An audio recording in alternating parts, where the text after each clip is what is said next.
నాకు వేణుస్వామి గారు అంటే చాలా ఇష్టం. ఎందుకంటే ఎప్పుడన్నా బాగా స్ట్రెస్ ఉంటే ఆయన వీడియోలు నాకు చాలా కామెడీగా అనిపించాయి. ఎందుకంటే ఆయన ఇండియా గెలుస్తుందని చెప్పిన రోజు ఓడిపోయేది, పవన్ కళ్యాణ్ గారు ఓడిపోతారని చెప్పిన రోజు గెలిచేవాళ్ళు, ప్రభాస్ గారి సినిమా ఫ్లాప్ అవుతున్నప్పుడు అది 1000 కోట్లు కలెక్ట్ చేసేది. సో ఇవన్నీ చాలా ఫన్నీగా ఉండే. అప్పుడప్పుడు యూట్యూబ్లో కామెడీ చేసే స్టార్స్ చాలామంది ఉన్నారు మనకి. సో అలా కామెడీ చేసే వ్యక్తి ఏమనుకున్నా కానీ ఆయన వ్యక్తిగత జీవితాల్లోకి వెళ్ళి కామెడీతో ఆగుంటే జర్నలిస్ట్ అసోసియేషన్ వీళ్ళు కూడా మనం కూడా ఏదన్నా అసోసియేషన్ ఈవెంట్ ఏదైనా జరిగినప్పుడు ఆయనతో కూడా స్కిట్ చేయించేవాళ్ళం. బట్ ఆయన వెనకున్నది కామెడీ చేయటం కాదు, ఇతరుల వ్యక్తిగత జీవితాల్లో చొరబడి ఆయన పాపులారిటీ పెంచుకోవటం అనేది లేట్గా తెలిసింది అందరికీ. అంటే ఎవరో సీరియస్గా తీసుకోవాలా, ఇంతవరకే సీరియస్గా తీసుకుంటే బాగుండేది. సరే ఏదో ఇలా పాలిటిక్స్లో ఉన్న వాళ్ళకి క్రికెటర్ల మీద ఇలాంటి కామనే కదా ఇప్పుడు అని చెప్పి అనుకున్నారు. సో ఒక జంట, ఒక సెలబ్రిటీ కపుల్ వివాహం చేసుకుందాం అనుకున్న ఎంగేజ్మెంట్ రోజే వీళ్ళు విడిపోతారు అనే భావజాలానికి, ఒక అసహ్యకరమైన భావ ప్రకటనకి జ్యోతిష్యం పేరుతో ఆయన లోకి వెళ్ళిపోయినప్పుడు, ఎందుకంటే ఈ మధ్య ప్రెస్ మీట్లో జరుగుతున్నప్పుడు నేను జర్నలిస్ట్ అసోసియేషన్ నుంచి ప్రొడక్షన్లోకి వెళ్ళాక నేను ఎప్పుడు వచ్చినా అందరితో మీడియా మిత్రులతో షేర్ చేసుకుంటున్నా, చూడండి ఆ ప్రెస్ మీట్లో ఇలాంటి క్వశ్చన్ అడిగినప్పుడు ఇలా అవుతున్నారు ఇలా జరుగుతుందని. సో అందరూ కూడా ఈ ఇన్సిడెంట్నే అందరూ కూడా ఎందుకంటే ఒక కపుల్, ఎందుకంటే శుభమాన పెళ్లి చేసుకుంటుంటే ఎప్పుడైనా సరే మనం ఎవరైనా సరే సుఖీ భవ అంటాం, అంతేగాని ఇంకేదో అనం. అది అనేది సంస్కారం.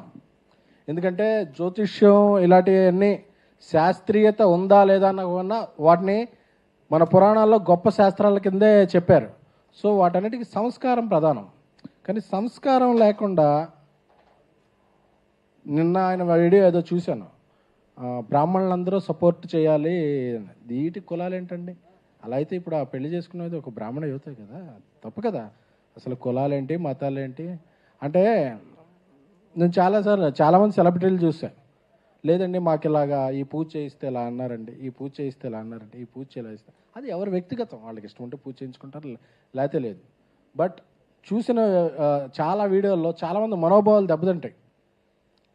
దెబ్బతింటమే కాదు, ఒక వికృతమైన పోకడది.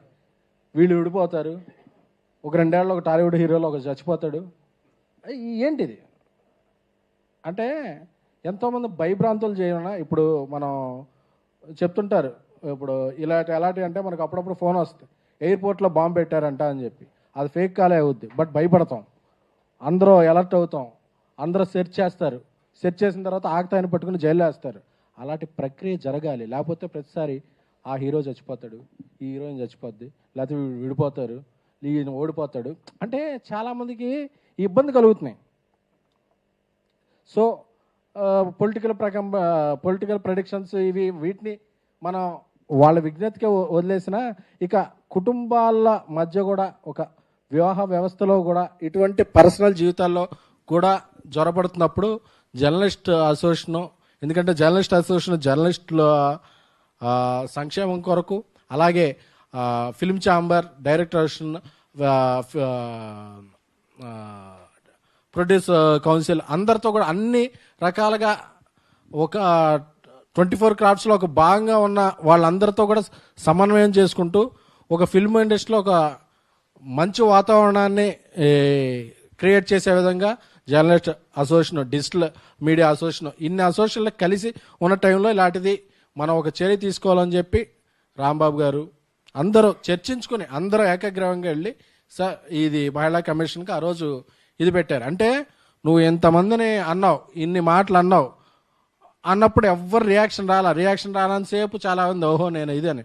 ఒకసారి ఎవరైనా రియాక్షన్ ఇది అంటే మమ్మల్ని బ్లాక్మెయిల్ చేశారు, మీడియా వాళ్ళకి మెయిల్ చేసుకుంటాకే టైం ఉంటుంది, బ్లాక్మెయిల్ ఎక్కడ చేస్తారండి అసలు. సో జ్యోతిష్ శాస్త్రంలో మీరు చూడాల్సింది విధి, నిధి కాదు.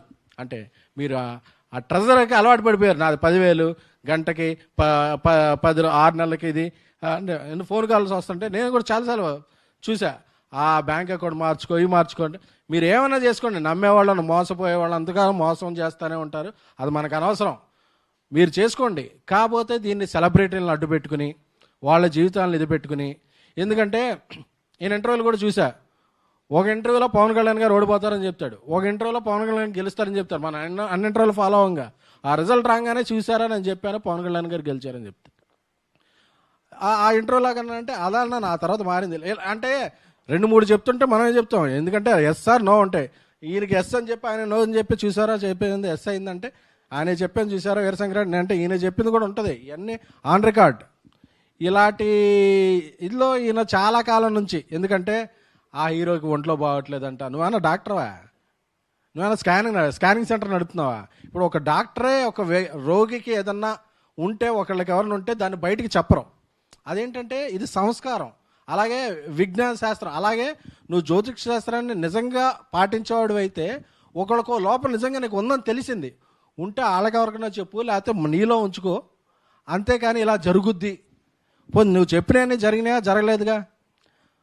అలాగే ప్రతి వాళ్ళని పిలిచి మీడియా బయటలు ఇచ్చి అదే సంస్కారం లేకుండా ఇలా ప్రవర్తించి ఒకసారి మీడియా దీని గురించి కంప్లైంట్ చేస్తే మీడియానే తప్పని చెప్పేసి, ఐ వెల్కమ్ వేణుస్వామి గారు. మీడియాలో కానీ మీడియాలో వ్యక్తులు కానీ మీరు అలా ఎవరైనా బ్లాక్మెయిల్ చేస్తుంటే మీరు సాక్ష్యాలు, ఎందుకంటే మీరు గ్రహాల కదలికల్ని శాసిస్తారు, అదే తెలిసిపోతాయి మీకు. అంటే మిగతా వాళ్ళందరికీ టెలిస్కోప్ చూడాలి, ఈయన రేబాన్ పెట్టి చూస్తేనే తెలిసిపోద్ది ఆ గ్రహాల కదలికలు. సో అంతటి విజ్ఞానవంతులు కాబట్టి ఇప్పటికైనా మీరు తప్పులు అందరూ చేస్తారు. సో జరిగింది తప్పని ఒప్పుకొని ఇటువంటి విధానాలకి స్వస్తి పలకండి. అంతేగాని వ్యక్తిగత విధానాల్లోకి వెళ్ళిపోతాం, జీవితాల్లోకి వెళ్ళిపోతాం, జర్నలిస్ట్ సోషల్ మీద కంప్లైంట్ చేస్తాం, మీడియా మీద కంప్లైంట్ చేస్తాం, సెలబ్రిటీల చావు పుట్టుకలు నిర్ణయిస్తాం, వాళ్ళ వివాహ వేదికలు వివాహంలో బ్రేకప్లు అన్నీ నిర్ణయిస్తాం అనే మీరు వెళితే తప్పనిసరిగా ఈసారి అందరి నుంచి ప్రతిచర్య ఉంటుంది. ఎందుకంటే ఏదో ఒక చోట దీన్ని ఆపకపోతే వేణుస్వామిని రేపు ఒకసారి రామస్వామి రావచ్చు, గురుస్వామి రావచ్చు, ఇంకో స్వామి రావచ్చు, ఇంకో వెంకటప్ప రావచ్చు, ఎవరు రావచ్చు, అందరూ ఇదవుతాయి. సో అలాగే కొన్ని యూట్యూబ్ ఛానళ్ళకు కూడా స్వీయ నియంత్రణ అవసరం. ఎందుకంటే ఎవరైనా చెప్తే దాన్ని పెట్టుకుని మీరు హెడ్లైన్స్ పెడతాం వల్ల ఓకే వస్తున్నారు కదా వాళ్ళు చెప్తున్నారు కదా అని చెప్పి ఇలాంటి వాళ్ళు ఎక్కువ ఇదవుతారు. అది డిఫరెంట్ టాపిక్, దాని గురించి వేరేసారి మాట్లాడుకుందాం. కానీ బట్ ఇది తప్పు, ముమ్మాటికి తప్పు జరిగినప్పుడు జర్నలిస్ట్ అసోసియేషనే కాదు ఫిల్మ్ అండ్ ఫెటర్నిటీ నుంచి కూడా రెస్పాన్స్ వస్తుంది, అందరూ ఖండిస్తారు. ఎందుకంటే మీరు చెప్పినవన్నీ తప్పైనాయి సార్. పవన్ కళ్యాణ్ గారు అసలు గెలవరు అని చెప్పారు, అది ఎంత ఇదైందో ఆయన ఇప్పుడు ఎక్కడున్నారో తెలిసింది. ఇండియా ఆ రోజు మీరు చాలా వీడియోలు పెట్టారు అప్పుడు క్రికెట్ గురించి, అందుకే అందరూ హ్యాపీ కూర్చుంటే ఓడిపోయింది. అలాగే ప్రభాస్ గారి సినిమాలు అస్సలు ఆడవని చెప్పారు, చాలా అభిమానులు. అసలు ప్రభాస్ గారు ఎప్పుడో ప్రెస్ మీట్ రారు, సోషల్ మీడియాలో ఉండరు, ఆయన పెద్ద యాక్టివ్గా ఎవరితో ఇదవరు, ఆయన పని ఆయన చూసుకుంటారు. ఆయన అభిమానులు కూడా చాలా బాధ పెట్టారు. తీరా చూస్తే ఇండియాస్ బిగ్గెస్ట్ హిట్ అయింది ఈరోజు కల్కి.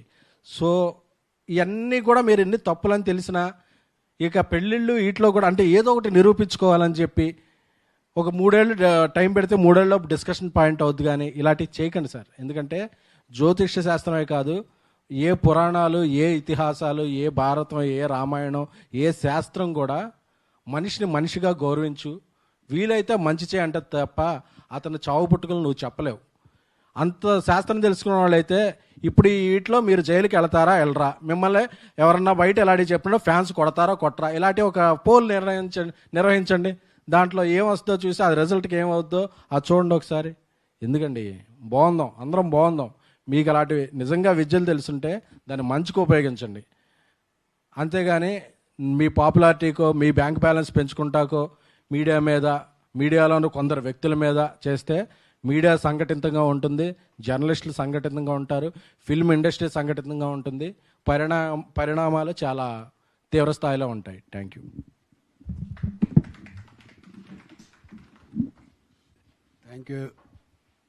Thank you SKN.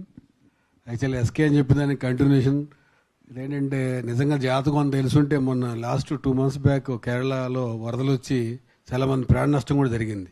ఇలా జరుగుతున్న ముందు చెప్పుంటే ఇంక ఎక్కువ పూజించేవాళ్ళండి. అదేవిధంగా ఇప్పుడు మనం కంప్లైంట్ చేసి ఆయన జాతకాలు చెప్పొద్దు, ఇలా బయట ఏం చేయొద్దని మనం ఆయన ఆదాయానికి అందరికి మేము నెగిటివ్గా చెప్పలేదు. నువ్వు సెలబ్రిటీల మీద పర్సనల్ లైఫ్లో పబ్లిక్లో డిస్కస్ చేయొద్దనే విషయం కంప్లైంట్ చేశాం. అదేవిధంగా నేను ఆయన వీడియో పంపించి అన్ని చేయడం డైరెక్ట్ పోలీస్ స్టేషన్కి కంప్లైంట్ ఇవ్వచ్చు కదా, ఇలా మీడియా నన్ను బ్లాక్మెయిల్ చేస్తుందని. ఇప్పుడు నువ్వు చెప్పావు, మేము వెళ్ళి పోలీస్ స్టేషన్ కంప్లైంట్ ఇచ్చాం, సోషల్ మీడియాలో చెప్పలేదు. అది మన క్రెడిబిలిటీ అండ్ రియాలిటీ. ఎందుకంటే మన చట్టాన్ని నమ్ముతాం, వీళ్ళు చట్టానికి అతీతుల్లాగా ఇంట్లో కూర్చుని నచ్చని చెప్పి అదే నిజమనే ప్రజల మీద రుద్దే ప్రయత్నం చేస్తారు. అబద్ధం ఇంట్లో కూర్చుని నేను సెలబ్రిటీని ఏం చెప్తే అదే నమ్ముతారు అనే ప్రయత్నాన్ని గుడ్డిగా ఫాలో అవుతున్నారు. అది తప్పు. వేణుస్వామి గారు, తప్పు చేయడం మానవ సహజం. తప్పు జరిగింది అనుకోండి, తప్పు జరిగిందని చెప్పండి, నెక్స్ట్ మీ పని చేసుకోండి. అంతేగాని మీరు చేసిన తప్పుని సమర్థించుకుంటూ అది ప్రలాపం చేసుకుంటూ వెళ్తే మీకే నష్టం, మాకు నష్టం కాదు. ఎందుకంటే మేము ఎవరు తప్పు చేసినా వాళ్ళకు ప్రశ్నిస్తాం, మీరు కాదు ఇంకోళ్ళు తప్పు చేస్తే వాళ్ళు కూడా ప్రశ్నిస్తాం రేపు పొద్దున్న మా అసోసియేషన్ తరఫున.